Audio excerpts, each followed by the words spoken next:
nossa quarta aula de nosso estudo bíblico católico. Em nome do Pai, e do Filho, e do Espírito Santo. Amém. Vinde, Espírito Santo, enchei os corações dos vossos fiéis e acendei neles o fogo do vosso amor. Enviai o vosso Espírito, e tudo será criado, e renovareis a face da terra. Oremos. Ó Deus, que instruístes os corações dos vossos fiéis com a luz do Espírito Santo, fazei que apreciemos retamente todas as coisas, segundo o mesmo Espírito, e gozemos sempre da sua consolação, por Cristo nosso Senhor. Amém. São Jerônimo, rogai por nós. Santa Maria, Mãe de Deus, rogai por nós. Em nome do Pai, do Filho e do Espírito Santo. Amém.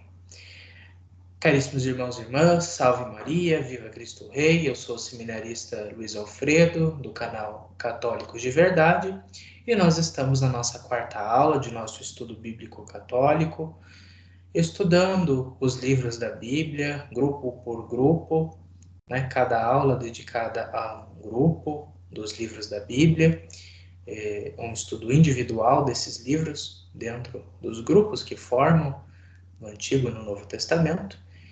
E nesta aula número 4, nosso objetivo é falar sobre a primeira parte dos livros históricos do Antigo Testamento.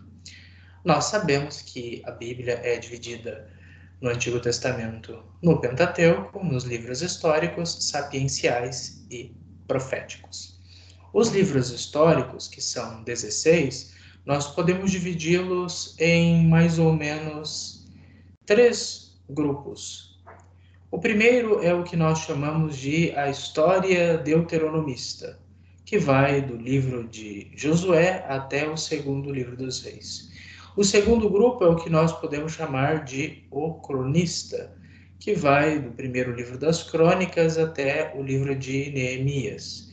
E depois, a terceira parte são os demais relatos históricos, não é? As midrashes, que nós temos a partir do livro de Tobias e até o segundo livro dos Macabeus, encerrando os livros históricos do Antigo Testamento. Então, nós estudaremos em 3 partes os livros históricos, e hoje é a primeira, a história deuteronomista, a história que sucede os eventos acontecidos durante o Pentateuco. Então, eu espero que todos realmente possam prestar bastante atenção nesta aula, para que nós possamos superar as dificuldades que nós temos na leitura desses livros, que muitas vezes por nós são ignorados. Nós temos alguma afinidade, talvez, com o livro do Gênesis, Êxodo, porque aparecem bastante, talvez o Deuteronômio, enfim.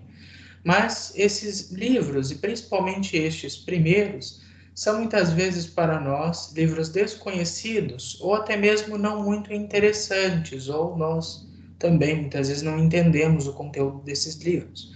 Tudo isso porque nos falta um pano de fundo histórico que nos ajuda a compreendermos o contexto que esses livros do Antigo Testamento possuem.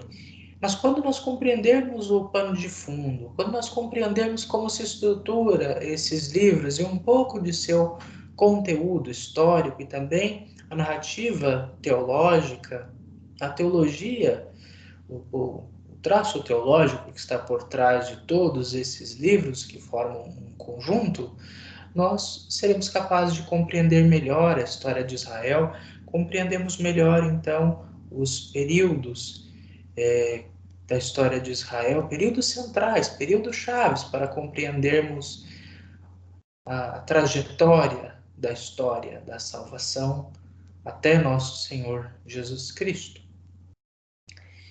Então, sem mais delongas, vamos começar. E como faltou algumas indicações na última aula, a última aula que foi muito corrida, né, porque o tema do Pentateuco explorado em 1 hora é realmente uma covardia até da minha parte, mas eu realmente espero que a última aula tenha sido concisa e com detalhes importantes e interessantes para o nosso estudo. E eu quero já sugerir uma leitura complementar para vocês acerca do Pentateuco, que é o comentário bíblico da Ave Maria, do renomado Félix Garcia Lopes, em que ele faz um comentário muito bom sobre o Pentateuco, né? Então, este volume do comentário bíblico da Ave Maria, do Félix Garcia Lopes, foi a obra de referência que eu utilizei na universidade quando estávamos estudando no semestre passado o Pentateuco, e também eu estava preparando o curso sobre o Pentateuco, né, lendo esta obra e algumas outras, quando decidi abranger o nosso estudo para toda a Sagrada Escritura, mas de uma forma introdutória. Então é uma obra que vale a pena ser lida. Ela contém muitos detalhes históricos e nos ajuda muito a entender a estrutura, os temas de cada livro e de cada parte dos livros do Pentateuco. É uma grande leitura. E para os 7 livros que nós estudaremos hoje, este livro do Thomas Helmer, A Chamada História Deuteronomista, é uma obra de referência que desmistifica muita coisa, que nos ajuda a entender como é que essa história aconteceu, como é que essa história foi formada, como é que essa história foi redigida e foi parar na Sagrada Escritura. Então, A Chamada História Deuteronomista, uma grande obra que muito pode nos ajudar a compreender este período da nossa aula de hoje. Vamos iniciar o nosso compartilhamento de tela. Vamos então iniciar aqui. Vocês devem estar vendo a tela. Bom, vamos ver. Assim. Vamos do começo. Isto. Então, os livros históricos 1, né? A primeira parte. Após o Pentateuco, a primeira parte dos livros históricos é constituída por Josué, Juízes, Rute, os livros de Samuel e os livros dos reis. Então, 7 livros. Compreendem boa parte da história do povo de Israel, desde a entrada e estabelecimento na Terra Prometida, tribalismo, monarquia unificada, monarquia dividida, queda do norte e queda do sul. Esses são os temas principais, os temas chaves que nós vamos estudar hoje. Nós concluímos a aula passada falando sobre a morte de Moisés e o povo hebreu que caminhou 40 anos no deserto, toda uma geração daqueles com menos de 20 anos que haviam saído do Egito, juntamente com Josué, e depois da morte de Moisés, Josué, quem assume, não é, a função de liderar o povo na entrada e no estabelecimento da Terra Prometida. Nós sabemos que a Terra Prometida, Canaã, não era uma terra vazia, haviam vários povos, né? Aqueles povos com aqueles nomes peculiares que a gente ouve, né? Os Eveus, os Jebuseus, os Gergeseus, etc. Todos esses povos cananitas que ocupavam a Terra Prometida, a Palestina, Israel, eram uma ameaça, então, para o povo de Deus que havia, o qual havia sido prometido, então, aquelas terras que já tinham dono. Então, eles precisaram pegar em armas, de fato, segundo a narrativa bíblica, para conquistar esses territórios que Deus lhes havia prometido no princípio.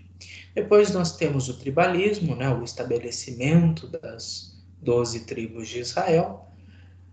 Durante 200 anos, Israel viveu sob um regime tribal, não apenas os clãs familiares, os grandes clãs familiares, mas Israel começou a se organizar segundo as 12 tribos, segundo os 12 filhos de Jacó. Depois nós temos a questão da monarquia unificada, quando Israel deixou de ser um conjunto de tribos guiadas por um ou mais juízes e passou então a ter um rei que unificasse a sua autoridade, centralizasse a sua autoridade, unisse de fato as 12 tribos num único reino forte, o reino de Israel, que teve uma duração mais ou menos de 100 anos, uma monarquia unificada. Depois, uma monarquia que se divide após a morte de Salomão em dois reinos, o Reino do Norte e o Reino do Sul. Primeiro vai cair o Reino do Norte e depois vai cair o Reino do Sul. E todos esses livros de Josué, o segundo livro dos reis, vão tratar deste grande período histórico. A posição desses livros, né, na Bíblia hebraica é um pouco semelhante àquilo que nós temos na nossa Bíblia, porque são os livros subsequentes, mas com alguns detalhes. Por exemplo, Josué, Juízes, Samuel e Reis, né, fazem parte dos Neviim, né, dos profetas, nos chamados profetas anteriores. Então, esses 4 livros são os livros dos profetas anteriores. Os profetas que vêm primeiro, os profetas desde entrada na Terra Prometida até a queda do Reino do Sul, a queda de Judá, de Jerusalém. Então, vão contar a história que vem após o Pentateuco até o exílio da Babilônia. E depois vai estar o conjunto dos profetas posteriores que nós conhecemos como os livros proféticos: Isaías, Jeremias, Ezequiel e os 12 profetas menores. Ruth não está aqui, né? E nós depois veremos o porquê que Ruth, na Bíblia hebraica, não está na ordem que está na nossa Bíblia católica. Tem um motivo especial para isso, e aqui está respondido. Ruth está em outra divisão, está no Ketuvim, na terceira parte da Bíblia hebraica, não é? Nos escritos, e é um dos 5 Megilot, né? É um dos 5 pergaminhos, um dos 5 rolos, né? Junto com o Cântico dos Cânticos, o Eclesiastes, junto com Esther e Lamentações, está o livro de Ruth. Esses 7 livros são a continuidade histórica imediata dos eventos do Pentateuco. Então, até aqui a Bíblia vai seguir um critério cronológico. Então, nós começamos no Gênesis com a criação do universo e terminaremos no segundo livro dos Reis com a deportação dos judeus, a destruição do templo, a destruição de Judá, etc. E nós vamos observar que até aqui seguimos uma ordem cronológica que vai ser quebrada pelos 2 livros subsequentes, né? Pelas crônicas. Aqui eu deixei de falar uma coisa importante acerca da formação do Pentateuco, justamente porque hoje nós falamos de um prolongamento, ao menos histórico, deste Pentateuco, que é a história deuteronomista. Então, alguns autores entendem, conforme nós vimos na hipótese documentária, de que nós temos 4 fontes, né? A javista, a eloísta, a sacerdotal e a deuteronomista, de que apenas os 4 primeiros livros da Bíblia, Gênesis, Êxodo, Levítico e Números, eles possuem a predominância das fontes javista, eloísta e sacerdotal, enquanto o Deuteronômio possui a sua própria fonte, possui a fonte deuteronomista, que é compartilhada também com esses livros de Josué, Juízes, os livros de Samuel e os 2 livros dos Reis. Então, alguns propõem que, na verdade, o Pentateuco, na verdade, deveria ser Tetrateuco. Na verdade, Gênesis, Êxodo, Levítico e Números formam, então, um conjunto que tem essas três fontes, e o Deuteronômio, na verdade, ele tem uma relação com a história deuteronomista, então ele deve integrar parte da história deuteronomista.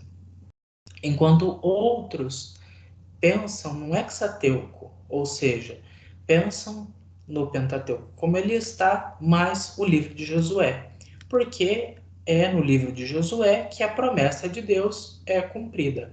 O povo de Israel entra na Terra Prometida e conquista a Terra Prometida. Então, alguns creem que, além dos 5 livros da lei, Josué deveria ser incluído nesse conjunto, formando o Hexateuco.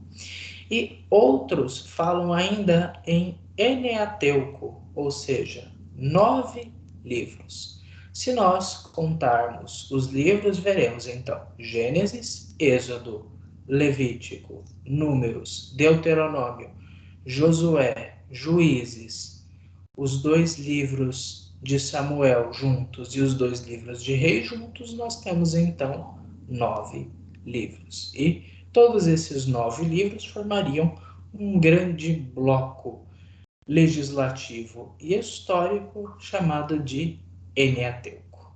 Então vejam que interessantes, porque como nós vimos na nossa última aula e naquela foto que eu mostrei, de todo aquele esquema da hipótese documentária, a fonte deuteronomista gerou tanto o livro do Deuteronômio quanto a história deuteronomista. Então, essas obras estão interligadas e por isso alguns sugerem que, na verdade, o conjunto seria um Eneateuco e não apenas um Pentateuco. Bom, prosseguindo, em algumas listas canônicas, os livros de Samuel e dos Reis são chamados muitas vezes de os 4 livros dos Reis, ou reinos, né? Então, nós temos o livro de 1 Samuel, seria o primeiro livro dos Reis, 2 Samuel como o segundo livro dos Reis, 1 Reis como o terceiro livro dos Reis, e 2 livro dos Reis como o 4º livro dos Reis. Isso vocês podem encontrar, por exemplo, na Ave Maria, uma divisão segundo esses critérios. Depois, Josué, às vezes é chamado de Jesus Nave ou Jesus Filho de Nave. Então, quando nós pegamos alguns livros que falam dos cânones bíblicos, né, nas listas de cânones, nós encontramos esse nome, às vezes estranho, Jesus Nave, Jesus Filho de Nave, que é uma referência a Josué, filho de Num. Então, às vezes, esse Num é chamado como Nave. O livro de Ruth, às vezes, é considerado como um apêndice do livro dos Juízes. Então, em algumas Bíblias, em alguns cânones até, o livro de Ruth não é contado separadamente, mas é contado como se fosse uma parte do livro dos Juízes. Até porque, segundo o livro de Ruth, toda essa história teria ocorrido na época em que havia juízes em Israel. Depois, os especialistas acreditam que os livros de Josué, segundo Reis, à exceção de Ruth, formam um único conjunto literário, histórico e teológico que ficou conhecido como a obra histórica deuteronomística, ou a história deuteronomística, né? A história que é um prolongamento do Deuteronômio, que conta a história de Israel depois de Moisés até o exílio. Então, como é que nós vamos compreender estes 6 ou 7 livros, se preferirmos?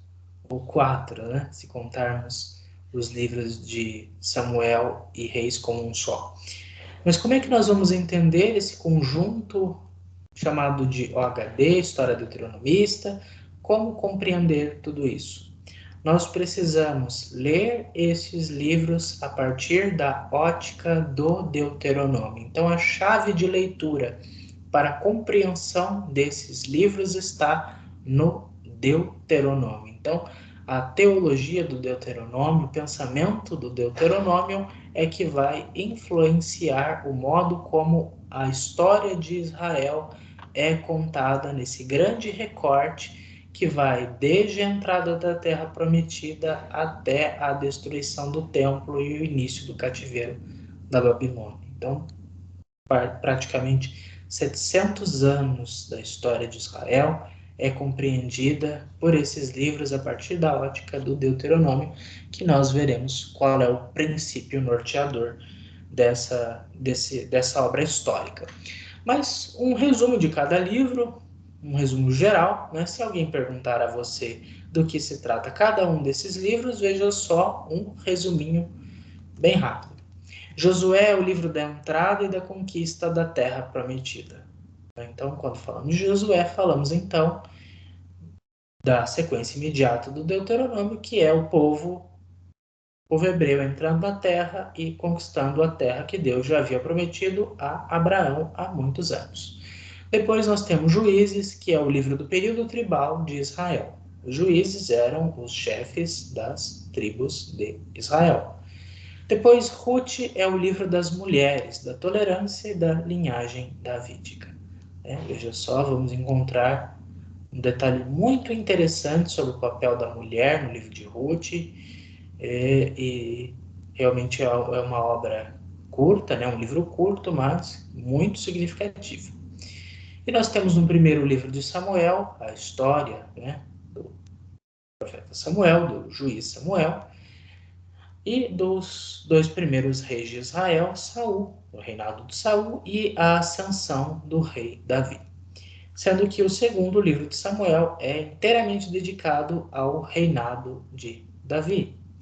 E o primeiro livro dos reis, o livro do reinado de Salomão, da divisão do reino e das listas, né, dos reis e das histórias dos reis, né, do norte e do sul. E o livro do segundo reis é uma continuação imediata do primeiro livro dos reis, que vai até a queda, vai passando pela queda do norte e depois termina com a queda do sul, com o cativeiro da Babilônia. Esse quadro, meus irmãos e irmãs, de datas é muito, muito, muito, muito importante. Claro que aprender história, história da igreja, história de Israel ou a história comum, né, não é uma questão de decorar datas. Ninguém precisa decorar datas, todas as datas. Mas nós precisamos aprender essas datas para assimilá-las na nossa compreensão, porque nós, a partir dessas datas, nós podemos nos situar melhor na história de Israel. Então, nós temos, no ano de 1200, mais ou menos, Josué conquista Jericó. Então, depois de 10 anos, praticamente da morte de Moisés, talvez menos do que isso, ocorre então a conquista de Jericó. Isso é uma aproximação, nós não temos uma data exata, mas nós sabemos que algumas poucas décadas depois da morte de Moisés e da sucessão de Josué, nós temos várias conquistas de Canaã sendo realizadas pelos hebreus, os israelitas. Depois nós temos, 150 anos depois, nós temos Samuel assumindo o juizado de Israel. 20 anos depois, talvez 20 anos depois, talvez mais, lembrando, é uma data aproximada, Saul se torna rei de Israel. Depois nós temos 20 anos depois, talvez mais, talvez menos, Davi é rei de Israel. 40 anos depois nós temos Salomão, seu filho, como rei de Israel, em 970. E 40 anos depois, ou 39 anos depois, alguns colocam 931, ocorre a morte de Salomão e a divisão do Reino Unido de Israel. O Reino de Israel vai se dividir em duas partes, 10 tribos no norte e 2 tribos no sul. O Reino do Norte, o Reino de Israel, o Reino de Samaria, o Reino, às vezes chamado de Efraim, vai durar até o ano 722 a.C., quando a Samaria, capital do reino, e todo o território do norte vai ser conquistado pelo poderoso Império Assírio e vai praticamente desaparecer enquanto um território de 10 tribos, né? Depois aquilo vai virar a Galileia e a Samaria, mas essa divisão certinha de tribo por tribo vai desaparecer daí. E abaixo, no sul, nós temos as duas tribos de Judá e Benjamim. Benjamim é praticamente engolida, né, por Judá. E temos uma duração maior desse reino do sul, que vai até o ano de 586 ou 587, assim como é 722 ou 721, com essa pequena margem de erro, em que vai acontecer a queda de Jerusalém pelo Império Babilônico. Agora, a chave de leitura. Agora, esta parte é muito importante, preste atenção. Se estiver anotando, com certeza anote esta parte imprescindível. Qual é a chave de leitura para a história deuteronomista? Como é que nós podemos entender o livro do Deuteronômio, mas também todos estes 7 livros de caráter deuteronomista? Para o deuteronomista, obedecer aos mandamentos do Senhor implica bênção, e desobedecê-los traz maldição. Vamos tomar a Sagrada Escritura, até porque é um curso bíblico que não põe a mão na Bíblia, é de fato bastante complicado. Então vamos lá para Deuteronômio 11, 26, 28, 31 a 32. Veja só o que Moisés diz no alto do Monte Nebo, próximo da morte. Isso imediatamente antes do grande código deuteronomista. Vejam só que interessante. Pois bem, hoje eu ponho diante de vós bênção e maldição. A bênção quando cumprirdes os mandamentos do Senhor vosso Deus, que hoje vos prescrevo. Maldição se não cumprirdes os mandamentos do Senhor vosso Deus e vos desviardes do caminho que hoje vos traço para seguirdes outros deuses que não conheceis. Lá no versículo 31, estais de fato para atravessar o Jordão e tomar posse da terra que o Senhor vosso Deus vos dará, quando vos estabelecerdes e nela habitardes. Cuidai de pôr em prática todos os preceitos e normas que hoje vos proponho. Palavra do Senhor, graças a Deus. Então, qual que é a chave, conforme eu li na Escritura e conforme eu sintetizei aí no slide? Quem obedece aos mandamentos é abençoado por Deus. Quem desobedece aos mandamentos é amaldiçoado por Deus. Então, essa é a chave de leitura. Quando uma figura histórica, quando uma personagem segue o Senhor, obedece os mandamentos, essa pessoa é abençoada, ela é justa, ela é boa, tudo dá certo na vida dela. Mas no momento em que ela desobedece ou quando ela se torna totalmente desobediente, aí essa pessoa é amaldiçoada. E nós veremos exemplos de bênção e exemplos de maldição de acordo com a observância ou não observância dos mandamentos do Senhor. Então é uma forma, essa história é uma forma de inculcar essa ideia religiosa muito forte no judaísmo depois do exílio. Durante o exílio também, mas especialmente após, de que a lei do Senhor Deus é perfeita, devemos segui-la e seguir a lei, seguir os mandamentos, os preceitos do Senhor, o culto no templo e a vivência de cada um dos mandamentos é trazer a bênção sobre si. E desobedecer um mandamento, por menor que fosse, é motivo de maldição. E quanto mais desobediente, mais amaldiçoado. Quanto mais obediente, mais abençoado. E veremos agora, a partir de agora, os exemplos. Então, no livro de Josué, né, Yehoshua, quer dizer Javé é salvação. Né? Nós ouvimos que Javé não é a melhor forma de dizer, então Adonai é salvação, que é semelhante, para não dizer idêntico, né, ao Yeshua, né, que é Jesus, que quer dizer Deus salva. Né? Adonai salva. Né? Então, poderíamos chamar Josué de Jesus, Jesus de Josué, é apenas uma variação que se seguiu especialmente depois, né, do exílio. Nós observaremos que esse nome Jesus não é um nome assim raro, mas é um nome até comum e vai aparecer no Antigo Testamento, depois na história de Israel extra-bíblica, figuras com esse nome de Jesus. Muitas vezes é chamado, traduzido como Josué, né, para não confundir um leitor desatento, mas é praticamente o mesmo nome. Jesus, então, seria, Jesus Cristo, seria um novo Josué, que é, por sua vez, Josué, um novo Moisés. Então, o livro de Josué é uma história fascinante. Josué, de fato, é uma grande figura, uma grande personagem do Antigo Testamento, embora não tão citada, mas tem feitos muito grandes, feitos muito semelhantes a de Moisés, e de fato tem muito a nos ensinar. Lembrando que Josué não se chamava Josué, mas se chamava Oséias. Foi o próprio Moisés que nomeou Oséias, né, filho de Num, como Josué.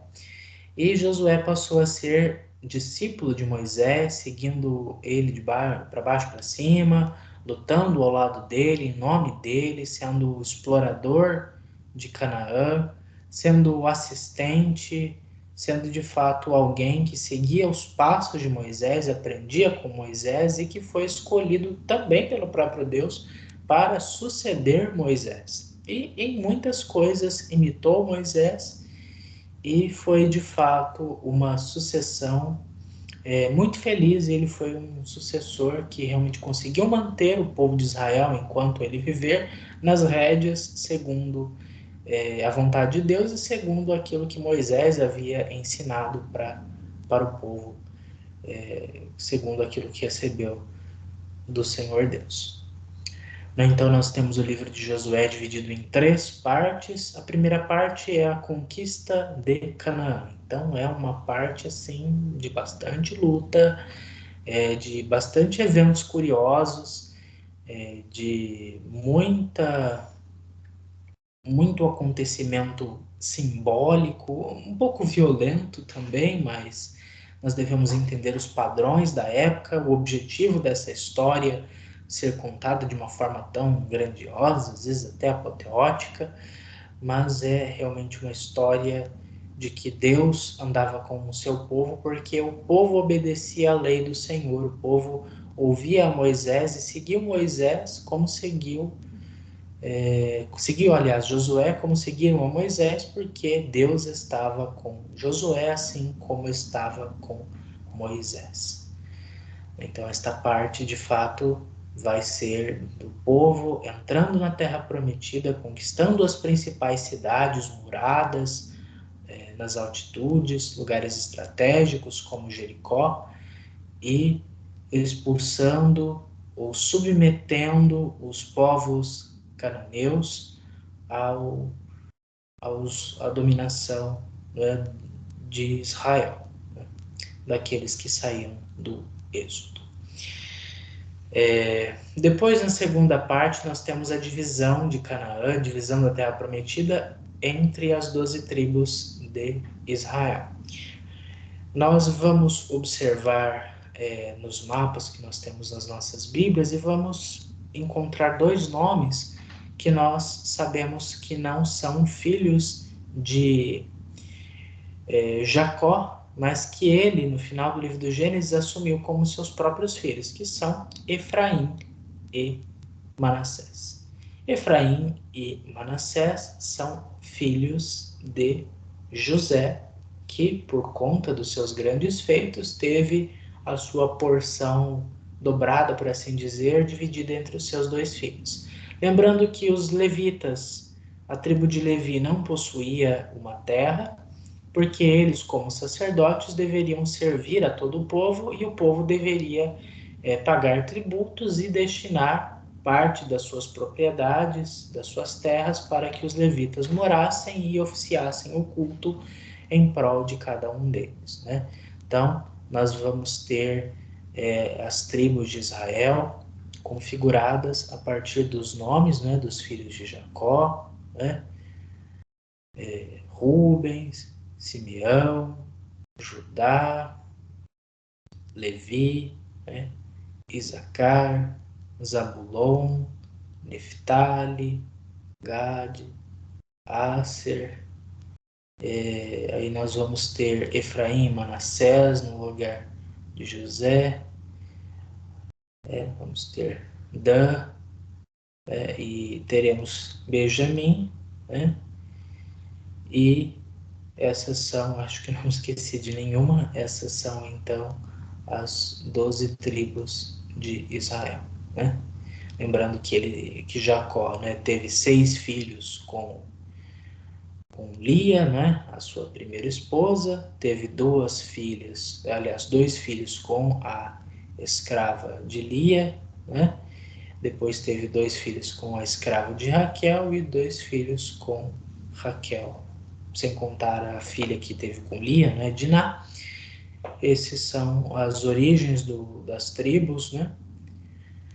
E essas tribos vão fixar os seus limites, ou pelo menos os limites que se acreditavam que essas tribos tinham durante muito tempo, mas nós observamos pelos comentários bíblicos, segundo os estudos arqueológicos, segundo os estudos que vão sendo realizados científicos, observamos que essa divisão de tribos durou muito pouco, algumas tribos foram engolindo os territórios umas das outras, e que essa divisão é um pouco mais histórica, para remontar de fato talvez um passado do povo de Israel. E por fim nós temos a renovação da aliança com o Senhor. Então está todo mundo mais ou menos bem estabelecido, né, até essa altura do campeonato. Então o que resta fazer? Resta então assumirmos novamente o compromisso de que a promessa de Deus se cumpriu. Agora vem a nossa parte da promessa, do acordo, da aliança, que é: Deus nos foi fiel. Agora nós seremos fiéis a Deus.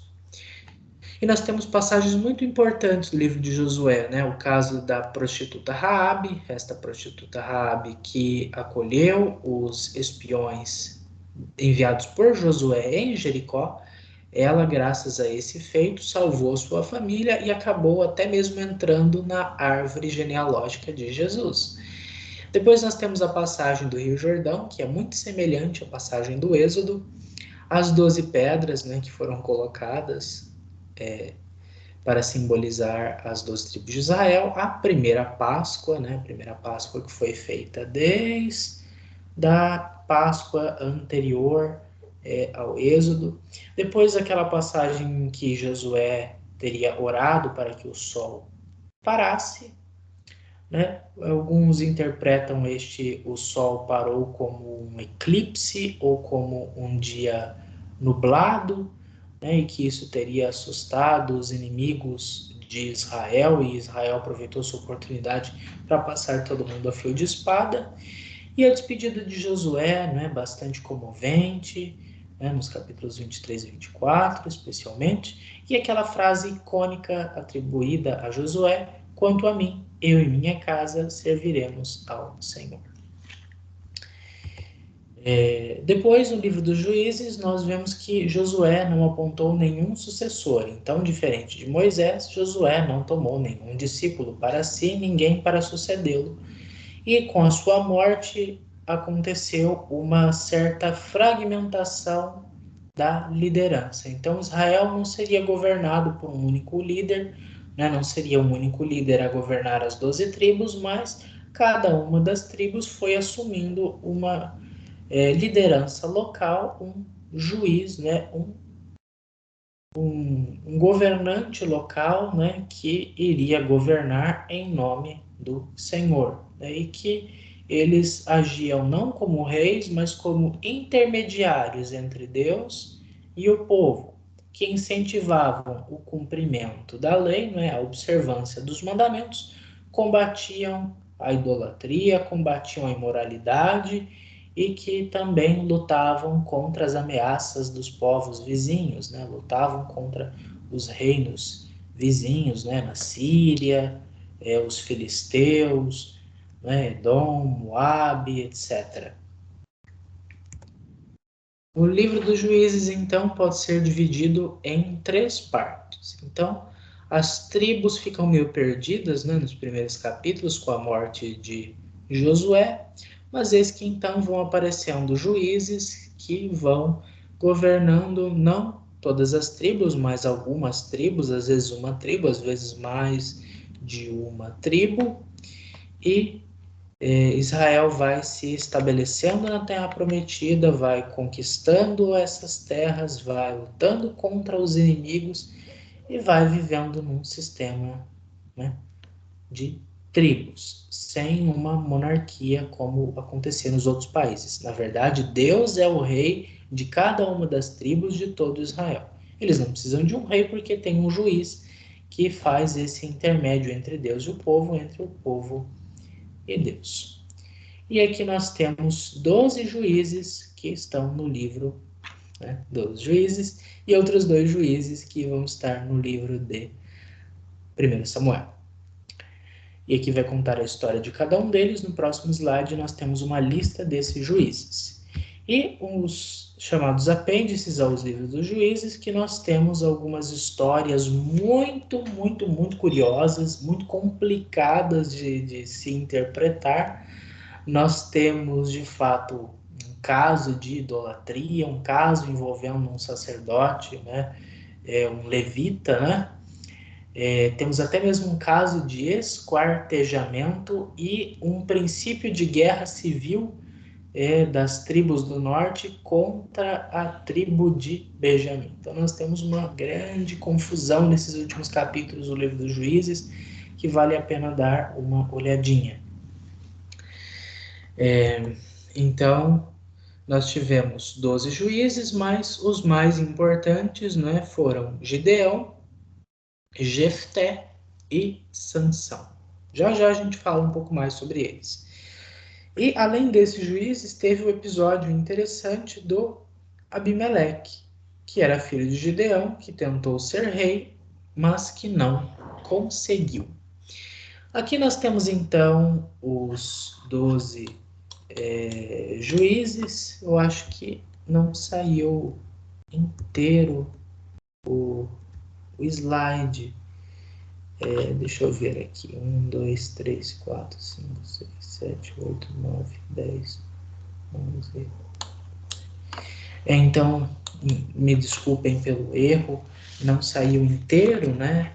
Os juízes, mas vamos dar uma olhadinha aqui, complementando com a Sagrada Escritura.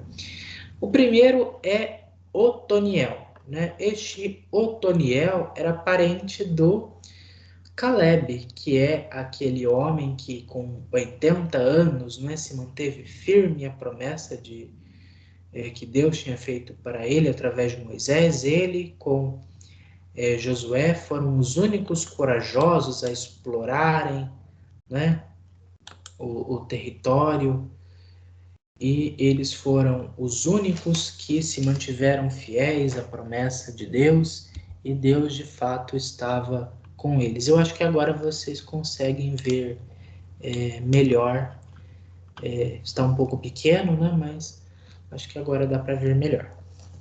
Depois nós temos Eude, né, que é um juiz um pouco menos importante, o primeiro benjaminita a assumir o juizado. Isso vai ser muito significativo, o fato dos primeiros juízes terem vindo do sul, né, de Judá e de Benjamim. Depois nós temos Sangar, né, que foi juiz em Neftali. Depois nós temos Débora e Balaque. Débora e Balaque são 2 personagens muito importantes lá de Efraim.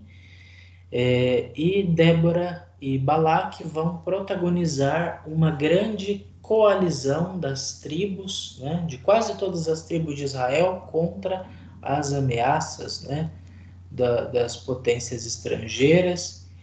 E Débora vai, com o seu cântico, vai protagonizar talvez uma das primeiras passagens das Sagradas Escrituras, né?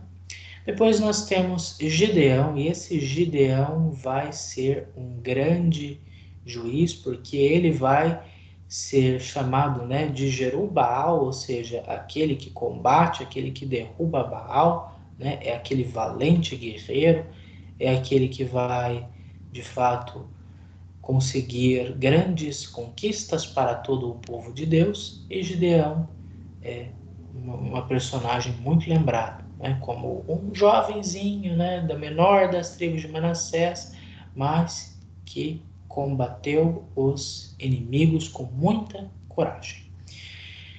Depois da morte de Gideão, o seu filho, chamado Abimeleque, né, queria ser rei, mas não tinha aprovação de Deus e não tinha também o aval das tribos. Abimeleque, como aqui está dizendo na tabela, significa meu pai é rei, né? Abi é meu pai e Meleque é rei. Então ele tentou ser rei de Israel, né? Tentou, através da força política, garantir uma coroa para si, mas foi derrotado, teve uma morte vergonhosa, né?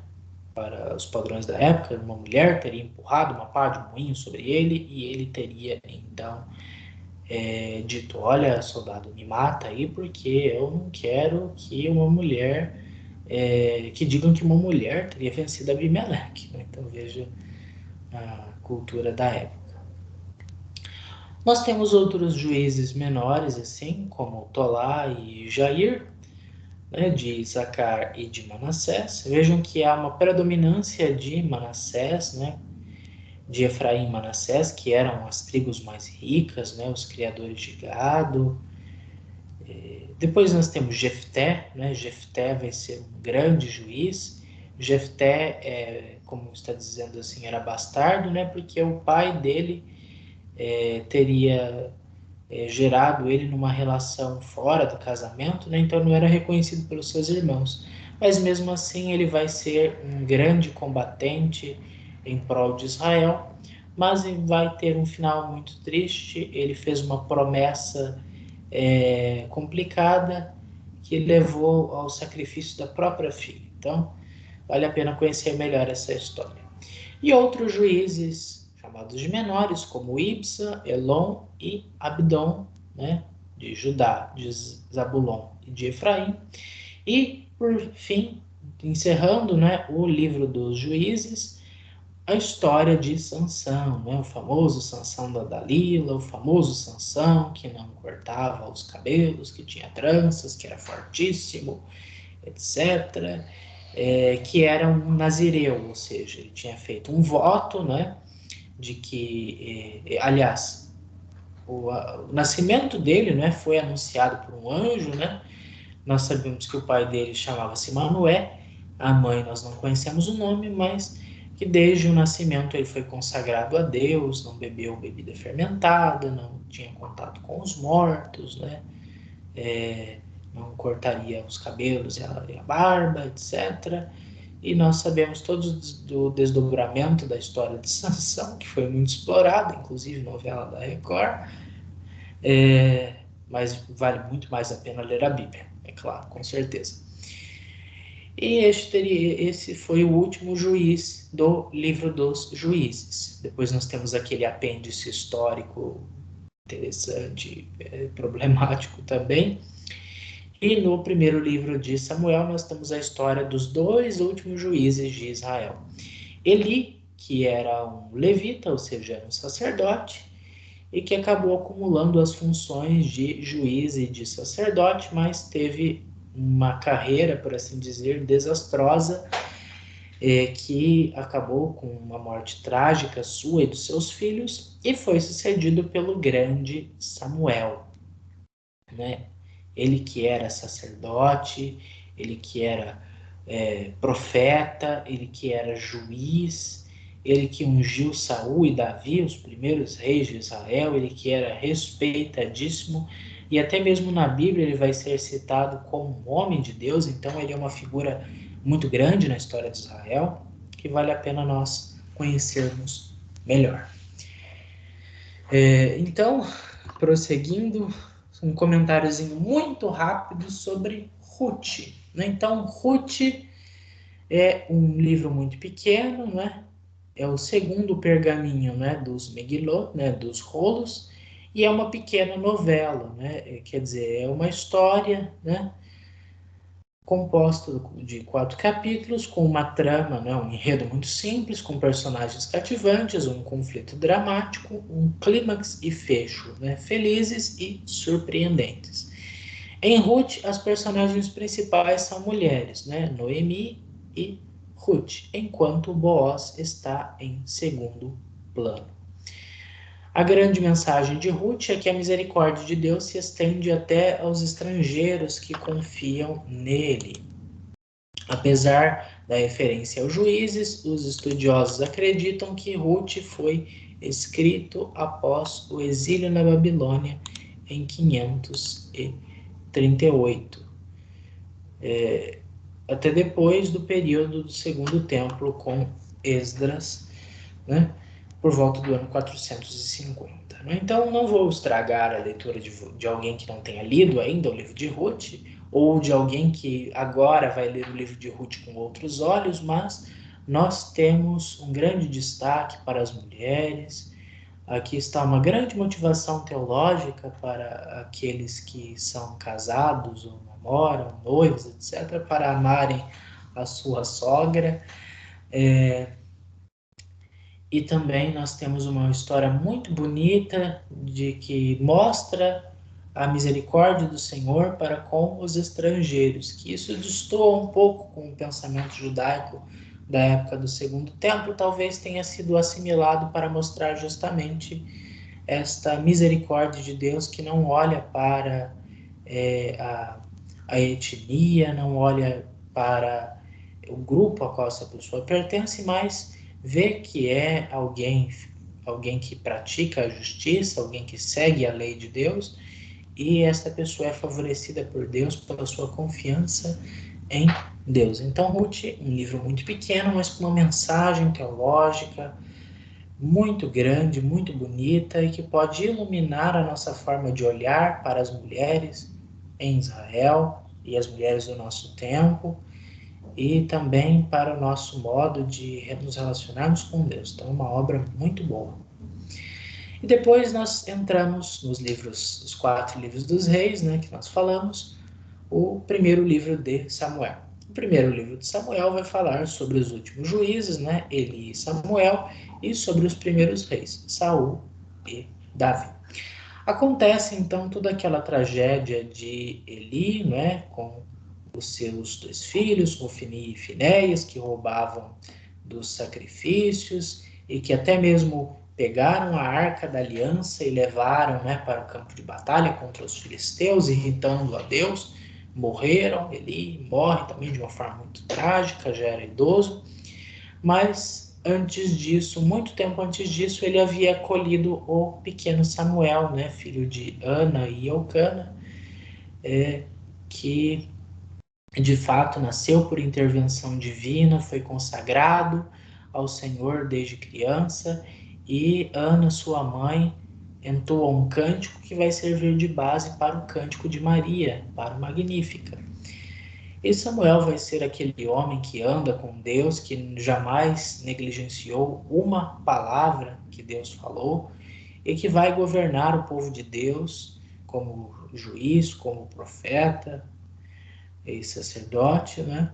Fazendo tudo quanto agrada a Deus. Mas os seus filhos não seguem o seu caminho e percebendo então que todas as outras nações têm o seu rei, Israel também quer um rei.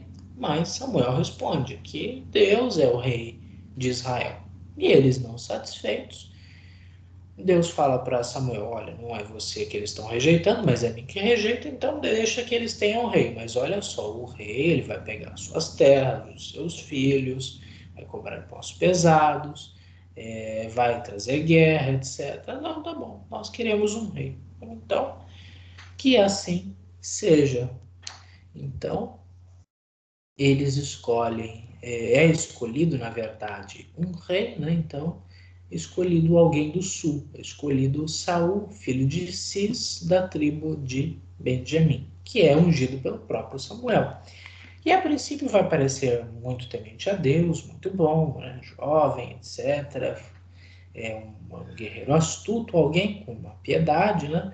Mas que no final acaba deixando o poder subir a cabeça, acaba querendo sacrificar ele mesmo a Deus, de uma forma que não agrada a Deus, e ele acaba então, como diz aqui no meu slide, né, caindo em desgraça, ou seja, ele acaba saindo da graça de Deus e vai surgir nesse panorama um jovem, não é? O último dos filhos do seu pai, Jessé, um pastorzinho, né? Que vai ser escolhido por Deus, que não vê as aparências, mas que olha o coração. E este vai então ir conquistando primeiro a amizade, né, de Saul, que vai se tornar o seu sogro, né? Ele vai casar com Micol, a filha de Saul, que não vai dar filhos para ele, né? E vai ser grande amigo de Jonatas, o filho de Saul, né, que estava cotado, né, segundo o direito de primogenitura, de sucessão, para ser o rei depois de Saul, seu pai. Mas essa amizade com Davi se torna tão grande que ele coloca esta amizade à frente da insensatez do pai, que fica com ciúme de Davi, porque o povo já dizia que se Saul matou 1000, Davi matou 10.000, de que Davi era alguém muito respeitado pelas tribos, um estrategista brilhante, ele era brilhante em tudo que ele fazia, né? E isso atraiu a ira de Saul sobre ele e ele passou a o perseguir por muito tempo. Mas nós vemos no final do livro do primeiro livro de Samuel o fim trágico de Saul, que é morto com o seu filho Jonatas na batalha de Gilboé.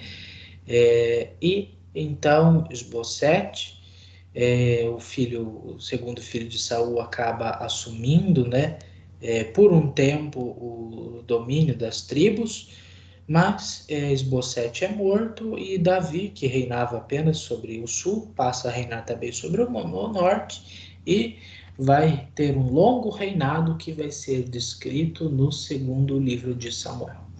O primeiro livro de Samuel é dividido em 3 partes, né? Primeira parte nós temos Samuel juiz, depois nós temos o reinado de Saul, né? O começo do reinado de Saul, e depois quando Davi entra na jogada e é perseguido por Saul até o fim trágico de Saul e a sua sucessão ao reinado de Israel, como o segundo rei do Reino Unido de Israel. E nós temos então o reinado de Davi descrito inteiramente no segundo livro de Samuel, com as suas conquistas, né? Davi é aquele que vai fundar a cidade de Jerusalém. Jerusalém era chamada de Jebu, né? A cidade dos Jebuseus, a capital, né, dos Jebuseus. E ele vai vencer os filisteus e os amonitas, que eram inimigos históricos e ferrenhos do povo de Israel. Além disso, ele vai transladar a Arca da Aliança, né, a arca que andava com a tenda, né, para Jerusalém, que vai se tornar a capital do reino de Israel. Fala das virtudes de Davi. Davi é músico, poeta, dançarino, profeta, guerreiro audacioso, penitente e fiel. Então ele é, assim, alguém especial, único, com muitas qualidades, né? Mas também tem seus defeitos, como todos nós temos nossas qualidades e nossos defeitos. No caso de Davi, as suas qualidades prevalecem sobre os seus defeitos porque ele anda com Deus. Nós vimos o caso de Abimeleque, não foi assim. Nós vimos o caso de Saul, desrespeitou os mandamentos, foi amaldiçoado. Davi respeitou os mandamentos, foi abençoado. Mas quando não respeitava, a maldição caía sobre ele. Mas quando ele se convertia, a bênção voltava sobre ele. Então veja a teologia deuteronomista, o princípio deuteronomista aí agindo. Mas Davi era muito violento, ele era um guerreiro que realmente ia para vencer, ia para espoliar, ia para matar, né? Segundo a mentalidade da época. Ele cometeu o adultério com Bersabé e acabou até matando o coitado do Urias, né? Jogando ele na linha de frente.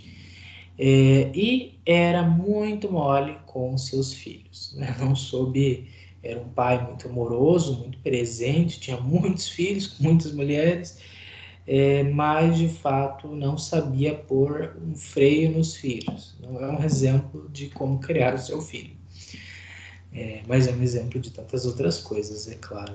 Quem sou eu, quem somos nós para julgá-lo? E o seu grande drama familiar. Então, nós temos a grande revolta de Absalão, e Davi foge, Davi chora, e Absalão morre, ele se sente culpado, e, enfim, um grande drama mesmo. Depois nós temos também a aliança do Senhor com a casa de Davi, porque Davi, com os seus percalços, com os seus defeitos, mas sempre procurou fazer o seu melhor, ser melhor para Deus, e Deus fez uma aliança com ele lá em 2 Samuel 7, 1, 17. Vale a pena ler, é uma passagem importantíssima que vai ligar até Jesus. Por isso que Jesus nas genealogias é sempre remetido a Davi, porque esse herdeiro que vai se sentar sobre o trono de Davi não é Salomão e nenhum dos reis do sul, mas é o próprio Jesus que se senta sobre um rei eterno, sobre a nova Jerusalém, sobre um reino que não tem fim. Então, o segundo livro de Samuel se divide em 3 partes. Como o Davi consegue consolidar o seu poder, né, sobre o Judá e Israel, né, os primeiros anos do reinado de Davi, e depois o grande drama familiar de Davi, a revolta de Absalão, enfim, a relação dele com os filhos, que eram muito problemáticos, né? Aí no meio nós temos o nascimento de Salomão, o primeiro filho que ele tem com a mulher de Urias, Bersabeia, Batsheba, ou como preferirem chamá-la, acaba morrendo, mas o segundo filho, Salomão, é quem vai se tornar rei. E nós temos algumas histórias curiosas, algumas lendas sobre Davi que são compiladas nessa terceira parte do segundo, e aqui está um, mas é dois, do segundo livro de Samuel. Eu sei que nós já passamos do tempo, mas vamos então com os livros dos reis e com uma finalização então dessa história deuteronomista. Desculpe, mas não tem como falar menos sobre partes tão importantes da história de Israel e da Sagrada Escritura como um todo. Nos 2 livros dos reis, né, que nós não temos assim como separar, fazer uma cisão assim, desses 2 livros, porque eles realmente são uma unidade literária muito coesa, né? Esses livros vão descrever o período que vai desde o reinado de Salomão, né, até o cativeiro da Babilônia. Então, Salomão começa a reinar em 970 e Jerusalém cai em 587 e 586. Então, nós temos uns 300 e poucos anos aí relatados pelos 2 livros dos reis, né? E os livros dos reis podem ser divididos em 3 partes. Então, a primeira parte, muito importante, é o reinado de Salomão. Salomão, então, quando Davi fica velho, isso nós vemos lá no começo do livro dos reis, acaba acontecendo uma crise sucessória. Quem que vai ser o sucessor de Salomão? Bom, o mais velho, né, depois do Absalão, é o Adonias. E o Adonias, então, começa o seu conchavo, né, com Abimeleque, com o outro chefe da guarda do pai, etc. E Salomão procura também seus aliados, né, a Bersabeia, o profeta Natã, o sacerdote Sadoc, o outro vai atrás, né, do Banaías, etc. E nós temos 2 partidos, 2 facções brigando pelo poder para ver quem é que vai sentar-se no trono de Davi. E Bersabeia lembra que ele tinha prometido para ela que o filho dela seria rei, e ele de fato, bom, então Salomão seja rei então. Adonias tenta se coroar a todo custo, mas na verdade eles vão seguir quem de fato Davi apontar. E Davi fez uma entronização de Salomão, ainda em vida, e Salomão então tornou-se o rei de Israel. Ele vai ser o chamado rei sábio, né? Ou o rei sol de Israel, aquele que vai ficar conhecido pela sua grande sabedoria, mas também pelas suas grandes construções. Então, ele é que, por volta do ano de 950, vai construir o primeiro templo de Jerusalém, ele vai construir palácios para si, vai construir cidades, ele vai ser o mais rico, o mais poderoso, ele que vai desvendar enigmas, compor 1000 salmos, provérbios, etc. Vai ser o exemplo de inteligência, de estratégia, de poder, de riqueza, etc.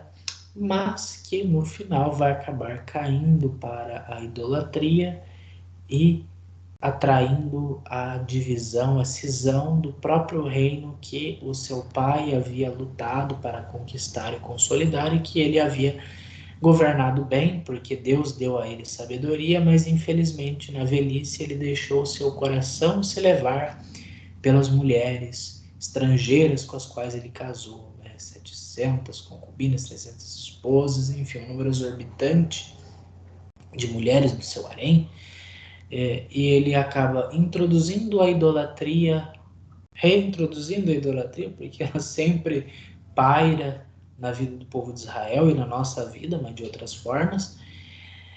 E então ele perde o reino. O profeta Aías de Silo vai profetizar a Jeroboão, que era um servo de Salomão, de que Deus daria 10 tribos para ele, né? Ele pega a túnica e rasga 10 pedaços e dá para o Jeroboão como um sinal de que 10 das 12 tribos de Israel irão para ele.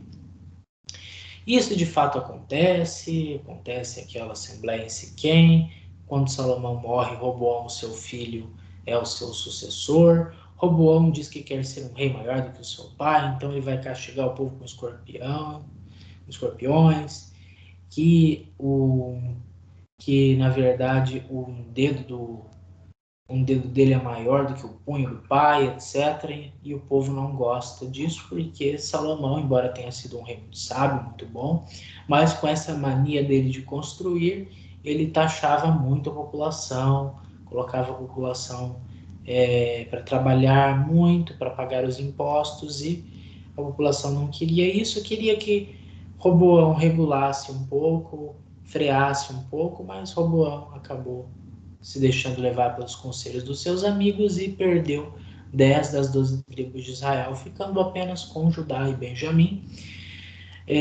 Mas a linhagem de Salomão vai durar, né, até o cativeiro da Babilônia, sendo que todos os reis de Judá são descendentes diretos, né, de Davi e de Salomão.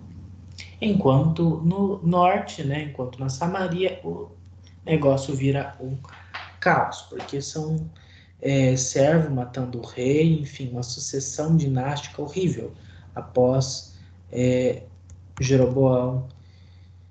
E nós temos uma grande crise, de fato, em Israel, no Reino do Norte, que Jeroboão, se separando das 10 tribos, separando as 10 tribos do sul, ele constrói santuários vai construir o santuário em Dan, depois vai construir em Betel e vai acabar introduzindo o culto ao bezerro de ouro, e depois os seus sucessores vão acabar trazendo os ídolos para Israel, e o Reino do Norte então vai de mal a pior e acaba caindo em 722. Depois de 2 Reis 11, quando nós ouvirmos norte, Reino do Norte, Reino de Israel, Samaria, Efraim, nós estamos falando das 10 tribos, do reino de Jeroboão I. Quando nós ouvirmos falar em sul, Judá, Jerusalém, nós estamos falando do reino de Roboão, filho de Salomão, etc. O reino do norte teve então 19 reis, desde Jeroboão I até Oséias, que foi o último, e teve 9 casas, 9 dinastias diferentes, porque houve uma grande crise de que muitos reis foram assassinados, né? E duraram até no máximo a geração dos filhos e dos netos, e depois logo eram assassinados também, e uma sucessão de dinastias. Tudo isso por quê? Porque, segundo a lógica deuteronomista, todos eles desobedeceram às leis. Desobedeceu o mandamento, é amaldiçoado aos olhos de Deus, e então acontece morte, violência, guerra, etc., justamente porque eles introduziram o culto a Baal, a divindade principal dos cananeus, né? e com isso eles ofenderam a Deus. E por isso o norte foi destruído mais cedo, porque os seus pecados se multiplicaram, e segundo essa lógica, Deus teria permitido que Salmanaser invadisse a Samaria em 722 e deportasse a população, acabasse com as tribos e misturasse os cidadãos que sobreviveram com os pagãos, e isso então gerou os samaritanos, que por isso são impuros, porque eles são meio judeus e meio pagãos. Essa impureza remonta a essa época de 722. Do outro lado, o reino de Judá no sul teve 20 reis, desde Roboão até Joaquim, ou melhor, até Sedecias, e todos esses reis eram sucessores de Davi, eram da linhagem davídica. Alguns reis foram mais ou menos assim, foram bons, mas realmente os melhores são os reis Ezequias e Josias. Mas infelizmente, depois de Josias, os seus filhos, né, a sua descendência acabou pecando contra Deus. Todo o bem que Josias e Ezequias tinham feito foi suplantado por um mal ainda maior, e não teve jeito. Judá caiu, Jerusalém foi destruído, o templo foi destruído, a população foi deportada em 2 ocasiões. Nabucodonosor, o imperador da Babilônia, vai destruir tudo, vai exilar a população mais esclarecida, vai deixar apenas os pobres da terra, e o povo vai viver um dos episódios mais dramáticos da sua história, o cativeiro da Babilônia. E aqui então nós temos algumas passagens que eu insisto para que vocês leiam, que é 2 Reis, capítulo 2, versículo 23 a 25, e capítulo 17, versículo 7 ao 23, que vai contar, através da ótica deuteronomista, o fim trágico de Israel e de Judá. Então aí vai ter uma explicação por que que isso aconteceu com o Reino do Norte, por que que tudo isso aconteceu com o Reino do Sul. Porque desobedeceram a Deus, fizeram mal aos olhos de Deus e atraíram sobre si a maldição. Se tivessem feito bem aos olhos de Deus, atrairiam sobre si a bênção. Mas, no meio de tudo isso, surge uma esperança. O rei Joaquim, ele é solto, né?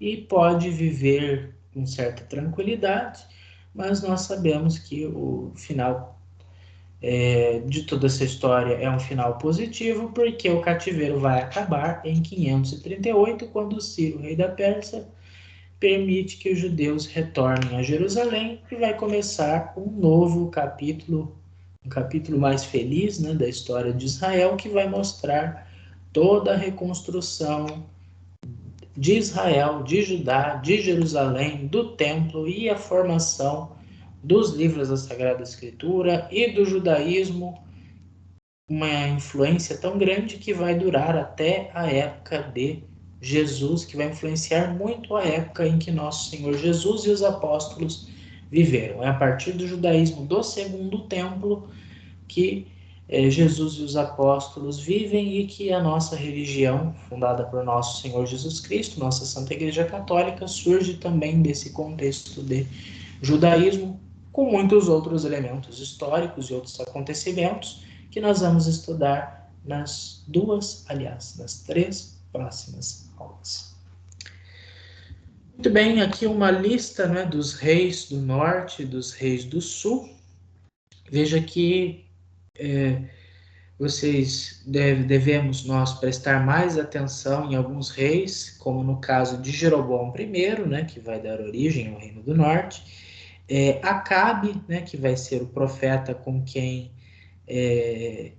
Elias, que é o primeiro dos profetas desta época, vai se defrontar, e novamente a imagem ficou pequena.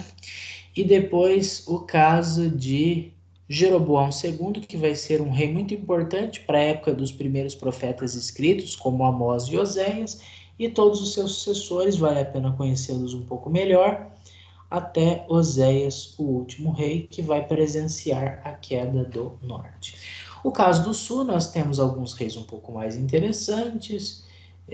O caso do Roboão é bastante curioso. O caso da Atalia, que foi a única mulher a reinar sobre Israel durante muito tempo, né? Mas é uma rainha perversa.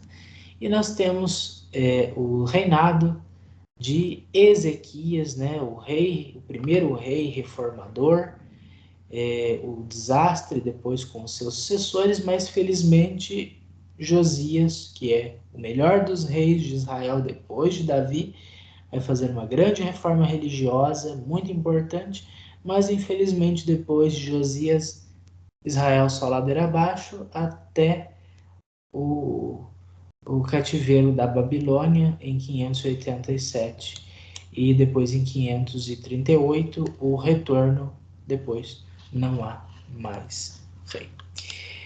Bom, nossa aula já avançou uns 15 minutos, pelo menos, quase isso, daquilo que era previsto, mas, apesar disso, eu espero que o nosso entendimento desse grande período histórico, desde o tempo de Josué até o cativeiro da Babilônia, agora nós possamos nos dedicar à leitura desses livros e compreendermos melhor a sua história, melhor a sua mensagem, para que a nossa fé também cresça. Com o conhecimento da história de Israel, nós vemos os grandes percalços que o povo de Deus passou, mas Deus nunca abandonou o seu povo, embora o povo tenha muitas vezes abandonado a Deus, assim como nós muitas vezes fazemos hoje em dia, mas nós podemos aprender com a história de Israel lições positivas e negativas que podem nos ajudar a vivermos a nossa história da igreja, a nossa história pessoal de conversão, de queda, mas de depois Deus nos levanta e nós podemos então aprender muito com esta história de Israel, com estes santos livros, com essa história, grande história deuteronomista.